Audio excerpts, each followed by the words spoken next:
Hi hello welcome to Koluguri 24/7 news channel. Rajanna Sircilla జిల్లాలోన ఒక విషాద ఘటన ఇప్పుడు కలిచివేస్తోంది అందరినీ. సిరిసిల్ల జిల్లాలోని తంగళపల్లి మండలం మండేపల్లి కేసీఆర్ నగర్లో సోమవారం సాయంత్రం అటు వచ్చినటువంటి తోపుడు బండిలో వచ్చినటువంటి పానీపూరి తిన్నటువంటి 20 మంది చిన్నారులు అస్వస్థతకు గురయ్యారు, తీవ్ర అస్వస్థతకు గురయ్యారు.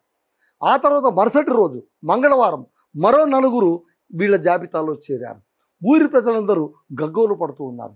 ఎందుకు ఇలా జరిగింది, ఏమయ్యింది, ఏంటి, ఏం కథ అని. అసలు పానీపూరి దానికి వాడినటువంటి దాని పేరే పానీపూరి, అక్కడ నీళ్లు కలపాలి. అయితే ఏ నీళ్లు కలిపారు?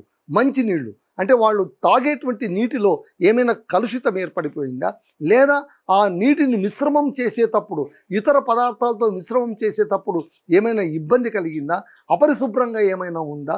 ఈ చిరుతిళ్ళు తిన్న పాపానికి ఇవాళ చిన్నారులు ఆ తర్వాత తిన్న ప్రతి ఒక్కరూ కూడా ఆసుపత్రి పాలయ్యారు. ఈ వార్త విన్న వెంటనే బీఆర్ఎస్ వర్కింగ్ ప్రెసిడెంట్ కేటీఆర్, ఆ తర్వాత మాజీ మంత్రి ఎమ్మెల్యే హరీష్ రావు గారు కూడా వెంటనే రాజన్న సిరిసిల్ల జిల్లానికి పరిగెత్తుకుంటూ వచ్చారు. ఆసుపత్రిలో ఉన్న చికిత్స పొందుతున్నటువంటి వారిని పరామర్శించారు.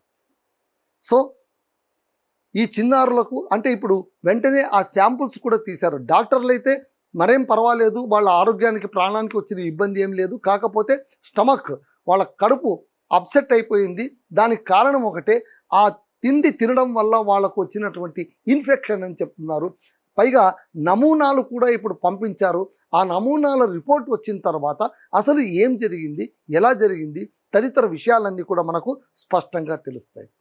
అయితే ఇక్కడ మనం ఆలోచించవలసిన విషయం ఏంటంటే, ప్రతిపక్షంలో ఉన్నా కూడా తమ బాధ్యతలు మరవనటువంటి కల్వకుంట్ల తారక రామారావు, హరీష్ రావు, వీళ్ళిద్దరిని మనం ఇవాళ ఖచ్చితంగా గుర్తుంచుకోవాల్సిన అవసరం ఉంది. వాళ్ళు వేరే కార్యక్రమానికి వచ్చారు. యాక్చువల్గా వేరే కార్యక్రమానికి వచ్చినా కూడా తదనంతరం ఈ వార్త విన్న వెంటనే రాజన్న సిరిసిల్లకు వచ్చేశారు. వచ్చి అక్కడ ఆసుపత్రిలో చికిత్స పొందుతున్న వారిని నేరుగా వెళ్ళి పరామర్శించారు. ఇలాంటి సమయంలో పరామర్శించడం వల్ల బాధితులకు మాకు తోడు ఒకరున్నారు అనేటువంటి ఒక భరోసా కలుగుతుంది. ఆ చిన్నపాటి భరోసా ఇస్తే చాలు, నాయకులపైన ప్రజలకు నమ్మకం కలుగుతుంది. ఆ నమ్మకమే రేపటి విజయానికి నాంది అవుతుంది.